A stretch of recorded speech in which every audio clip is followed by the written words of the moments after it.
दायित्व।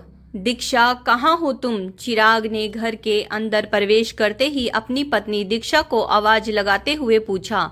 अभी रसोई में हूँ, बस आ रही हूँ।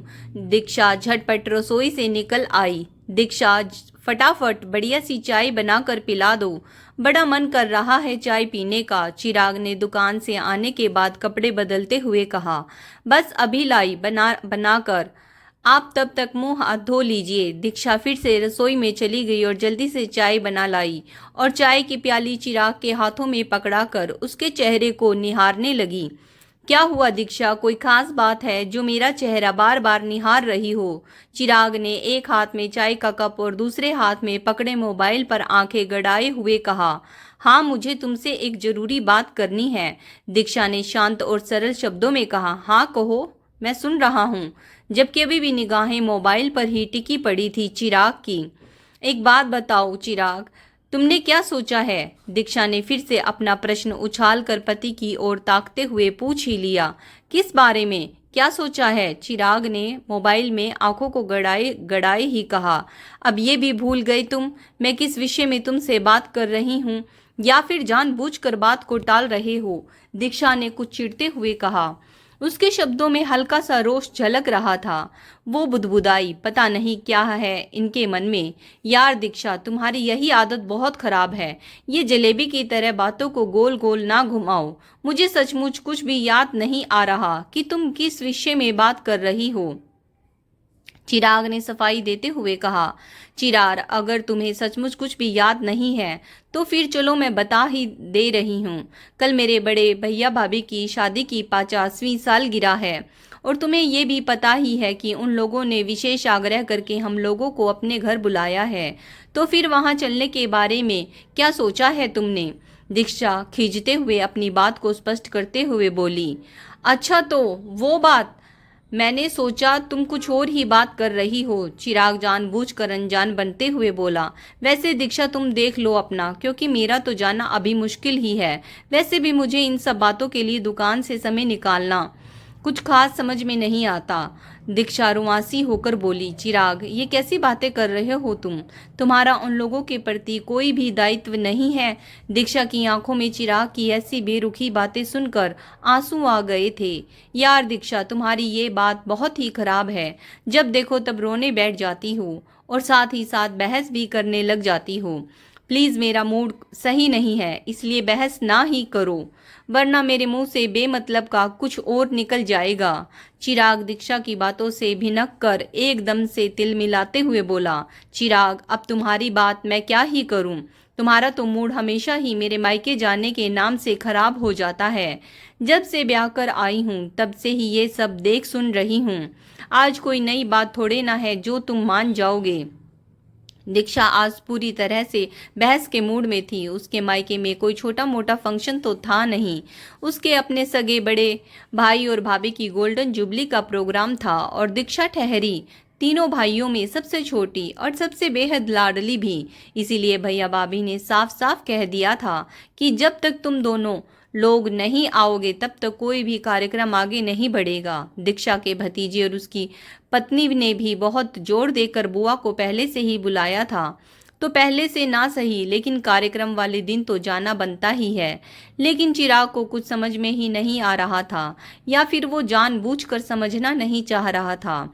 दीक्षा, तुम्हारा तो इतना बड़ा परिवार है, 3 भाई भाभियां, उस पर भी तुम सबसे छोटी। जब देखो तब कोई ना कोई कार्यक्रम लगा ही रहता है। उन सब लोगों के घर पर मुझे नहीं अच्छा लगता, वहां पर रोज रोज जाना। जब देखो तब मुंह उठाकर पहुंच जाओ और ऊपर से बेमतलब का इतना फालतू खर्च भी तो हो जाता है, वो अलग। चिराग भी हार मानने को तैयार नहीं था। चिराग, मुझे जरा एक बात तो बताओ कि शादी से पहले ही तुमको पता था कि मेरा मायका बहुत बड़ा है, तब क्यों नहीं कुछ सोचा तुमने? और रही बात वहां पर आने जाने की, तो तुम कितना जाते हो मेरे मायके में किसी भी प्रोग्राम में? हमेशा तुम्हारे बिना मैं ही अकेली चली जाती हूँ। तुम्हारी इसी चिढ़ने की आदत के कारण तुमसे जिद भी नहीं करती। लेकिन तुम ये क्यों नहीं समझ रहे हो कि उन सब कार्यक्रमों में और इस कार्यक्रम में बहुत बड़ा फर्क है। यह मेरे बड़े भैया भाभी की शादी की 50वीं सालगिरह है, जो कि लोगों को बड़े ही भाग्य से मिलती है। और रही फालतू के खर्चे की बात, तो उससे कहीं ज़्यादा हम लोगों को वहाँ से मिल जाता है। लेकिन तुम्हारी सोच से तो भगवान ही बचाई। दीक्षा फिर से चिराग की बात का तोड़ निकाल दिया। सच में दीक्षा, मान गया तुमको यार, तुमसे बातों में कोई भी नहीं जीत सकता। अब तो चिराग खिसिया कर बोला। चिराग, मैं बार बार तुमको बता रही हूँ कि परसों से ना जाने कितनी बार भैया और भाभी के साथ साथ बच्चों का भी फोन आ चुका है, और तुम कुछ प्रतिक्रिया ही नहीं दे रहे हो।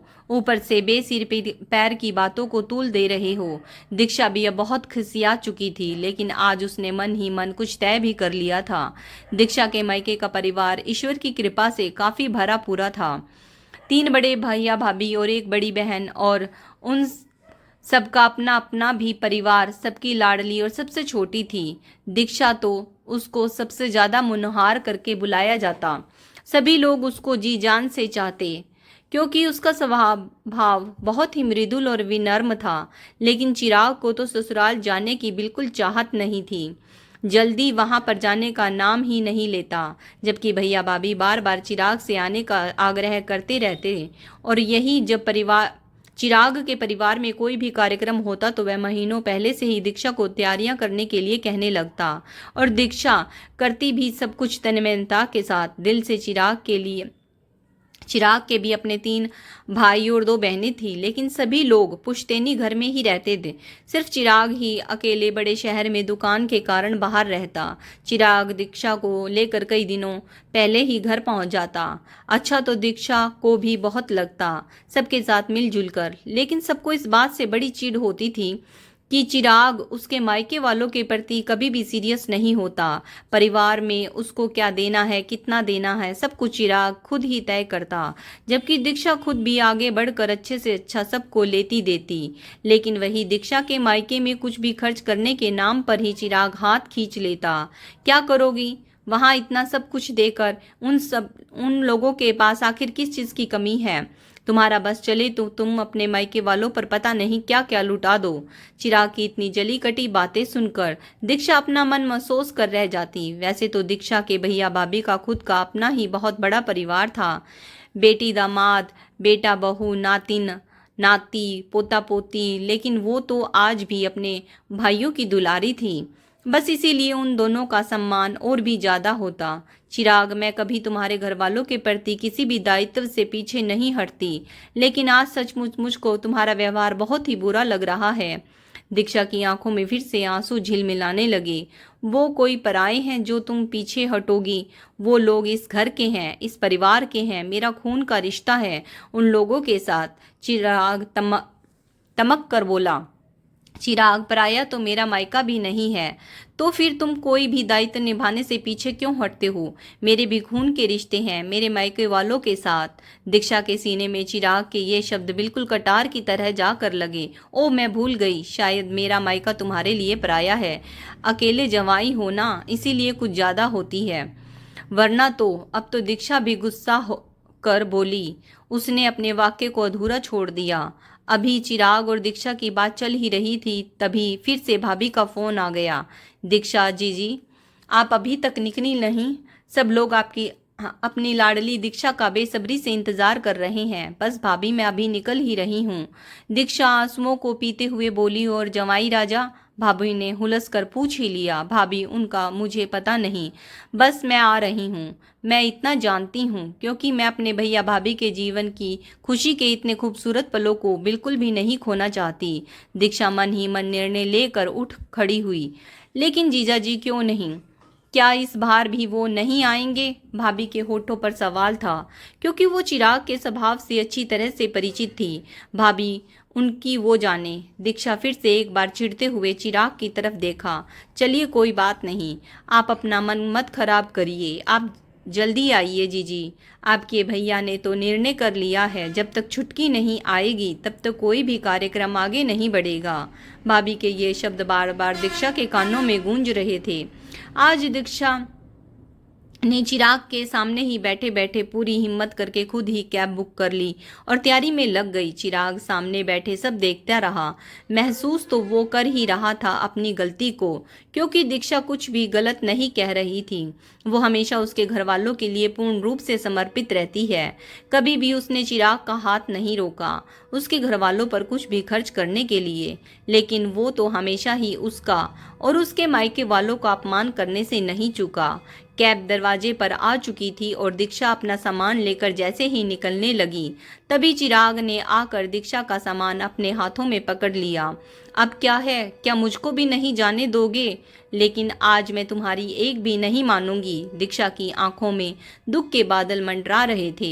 दीक्षा रुको, मैं भी चल रहा हूँ तुम्हारे साथ, चिराग ने नर्मदा के साथ कहा। क्या कहा तुमने चिराग? चिराग की बात सुनकर पहले तो दीक्षा चौंक पड़ी और फिर अचकचा कर चिराग को देखने लगी। अब ऐसे भी ना देखो यार दीक्षा, मुझे एहसास हो गया है कि मेरा ससुराल भी मेरे लिए पराया नहीं है। मैं तुम्हारे साथ अन्याय कर रहा था, प्लीज़ मुझको माफ़ कर दो। चिराग ने अपने दोनों हाथों को कान पर लगाते हुए कहा। थैंक्स चिराग। और दीक्षा चिराग के गले लग गई और थोड़ी देर बाद दीक्षा कैब में हवा से बातें करते हुए चिराग के साथ खुशी खुशी अपने मायके जा रही थी। तो दोस्तों, आज की कहानी कैसी लगी कमेंट्स करके ज़रूर बताइएगा। अगर कहानी पसंद आई है please like share and subscribe my channel stories bye Sunita Saini. Video को देखने के लिए आप सबका धन्यवाद।